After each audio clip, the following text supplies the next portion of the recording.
I'm Jill Schlesinger, editor-at-large. And I'm Jack Otter, executive editor. In today's reality check, should the government pour billions of dollars into the effort of creating more jobs?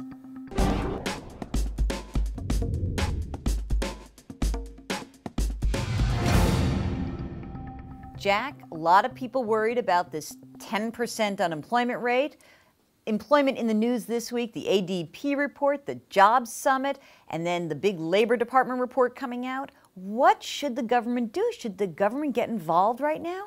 Right now, I'd say no. And you should know, I'm a fan of the first round of stimulus. If nothing else, the worldwide government spending sent a message to the markets, hey, governments will intervene, and I think it was very important to put a floor in the under the abyss that we faced. At this point, I think the market's got to work its magic, and it's going to be painful. We've had these massive bubbles exploding, so there simply are going to be fewer jobs, and I really don't think the government can do too much about that. Some of the ideas that were bantered about, like a WPA thing, this is a Depression-era vehicle where the government basically created low-paying jobs to do things like lay the groundwork at an airport or pave roads. That would be one idea. Another idea we've heard about are these tax credits for employers. And in the past, I remember you're not a big fan of the tax credit for employers. I'm not. I think you have to spend so much money to actually have one effective job created, because a lot of people are going to be hiring anyway, so hey, they'll take the tax break,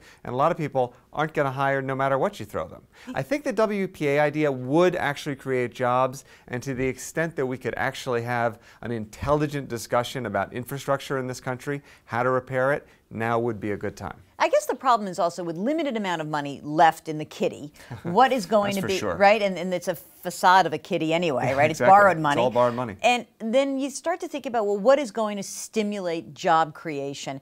And one idea that I've been thinking about that has been talked about by a lot of economists was this payroll tax holiday. And I can't quite get my arms around it. Like, it's great. You know, if someone, your employer and the employee doesn't have to pay 15%, that's all great, but how does that get me to hire someone else? Yeah, I'd love a 7% pay hike. That would be super. But I really think it's quite a stretch to think that a company is going to say, hey, I guess it's 7.5%, is it? You know, because they aren't going to be paying that small part of the expense of having a new employee, that suddenly they'll go out and get that new employee. Once again, I think companies that are actually selling stuff, which is rare these days, will actually have enough money, revenue coming in, to add to their workforce.